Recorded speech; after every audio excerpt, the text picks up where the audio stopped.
Hey guys, welcome back. In this video, I'll be teaching you how I make my citrus shower steamers.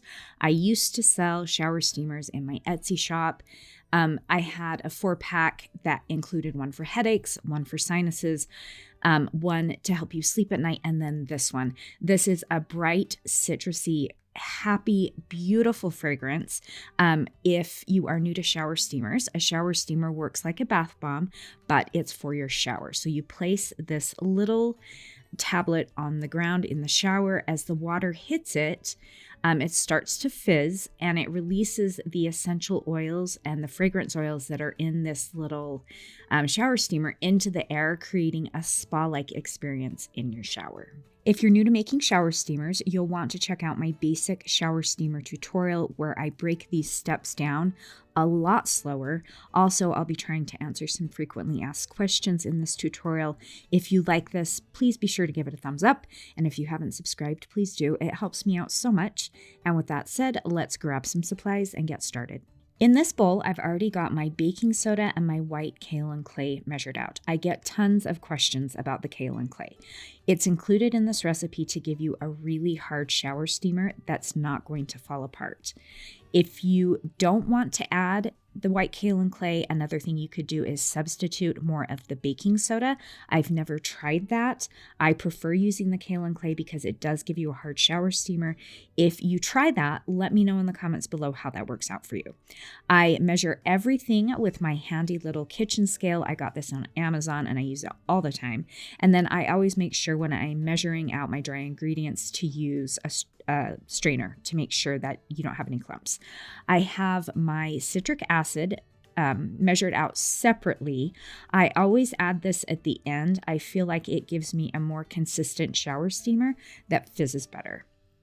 In this container, I have my rubbing alcohol, 91% rubbing alcohol, my fragrance essential oil blend, and my Polysorbate 80. And I've already measured this out, once again, using my kitchen scale to give me a really accurate measurement. The fragrance oil essential oil blend we'll be using is from Wholesale Supplies Plus. It's called Valencia.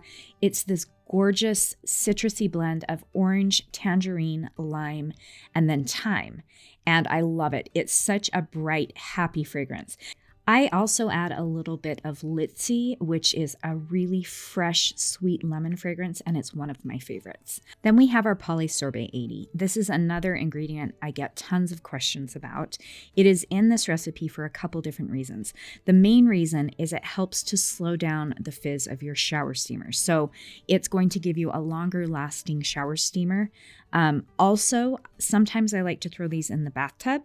And if you are using mica in the bathtub, you have to use Polysorbate 80 to help emulsify the oils and the mica into the bathtub so it's not just all going to float at the top.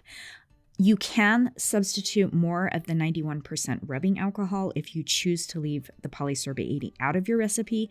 I've never tried that. If you do, let me know in the comments below, but I have a lot of people ask me what a substitute is for the Polysorbate 80. So that's the way that you would want to do that in your recipe. And then I've got my 91% rubbing alcohol. I use 91% because more of it evaporates out of the shower steamer, giving you a harder shower steamer. So I have this in a bottle, and then I also have it in a spray bottle. Then I have a large wire whisk, a small wire whisk, a spatula, and some measuring spoons. And then my mica. So this is from Mad Micas. It's one of my favorite companies to order from, and it's this gorgeous bright orange. I thought it was so pretty. Another color you could use is from my other favorite soaping supply company, Nurture Soap. It's orange marmalade, and this is actually a sample they sent me, and I think it's just beautiful.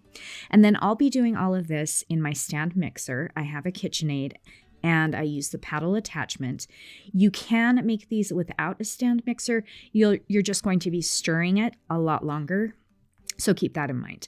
And then I have my molds. These are my favorite. It's this cute little lotus. The size is perfect, and I get these from Wholesale Supplies Plus. Everything I mentioned in this tutorial will be listed below in the description of the video.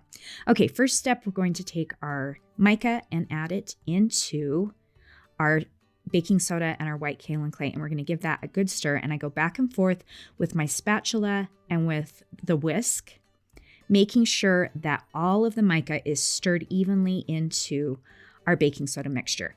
And this will give you a more consistently colored shower steamer. So I use the spatula to really make sure there aren't any clumps of the mica in this mixture, and try not to make a mess like I did. And this recipe is also listed below. And then I'm going to grab my liquids. So this is my Polysorbate 80, my rubbing alcohol, and my fragrance oil, and I'm going to give it a nice stir. And then I used to drizzle this in. I don't anymore. I just dump it all in my container with my baking soda and my kaolin clay, and I'm going to start getting this mixed together. So I use my spatula and really scrape the bottom of the bowl so you don't have big sections of the baking soda underneath that don't get stirred in. And then I also use my whisk to kind of just get this started. We're going to do the majority of the mixing with our KitchenAid. And then another thing I do is I'll grab the little container that had my fragrance oil in it, and I will dip it into the mixture to make sure that you're getting all of that fragrance oil out of the bottom of the container. It's the most expensive part of your shower steamer, and so you don't want to leave any in the bottom of that little cup. So I make sure that I get all of that out.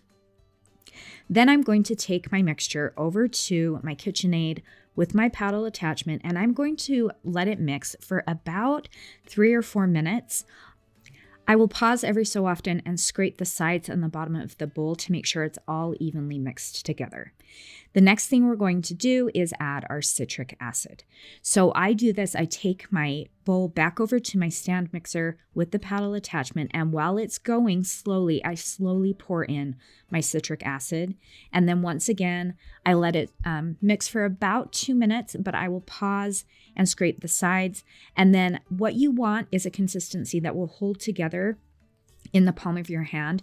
So I will add gradually more sprays of my rubbing alcohol into it until I get it to be this consistency. So you can see when I ball it up in the palm of my hand, it holds together. There's tons more information about that step in the basic shower steamer tutorial. You can also see I have my gloves on.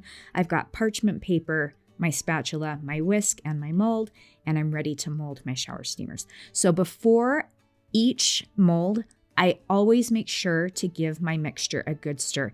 It will start to settle in the bowl, and you want it to stay nice and airy and not get compact in the bowl. And then I fill each little cavity with some of the mixture, and then I go back and forth between the palm of my hand and my fingertips, and I really make sure that that mixture is pressed down evenly into the mold. So you can see I'm using my fingertips and the palm of my hand and just really pressing that mixture down. And then I gently wipe off the top, and we have our first mold filled. And then I'm going to grab my parchment paper and dump it back into the bowl. You don't want to waste any of the mixture. And then I move on, and once again, before I do each mold, I use my whisk to give it a good stir to make it light and airy. And then I'm going to fill my mold. You want to work quickly on this part. You don't want your mixture to dry out. If it does start to dry out, you can always add a couple more sprays of your rubbing alcohol into the mixture and give it a good stir to keep it the right consistency. This was one of the best sellers in my Etsy shop.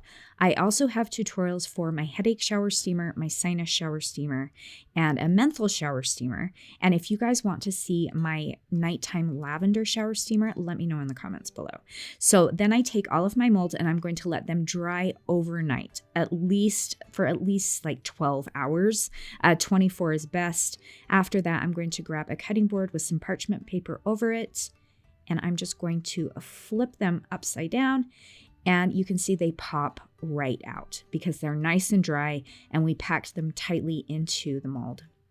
And you can see how hard the shower steamer turns out. It's great if you're shipping them. You want them to be this hard. In the beginning when I made them, I didn't have them this consistency and they fell apart. So then I'm going to package my shower steamers, and I do have a complete tutorial on how I package my steamers with step-by-step instructions. And ta-da!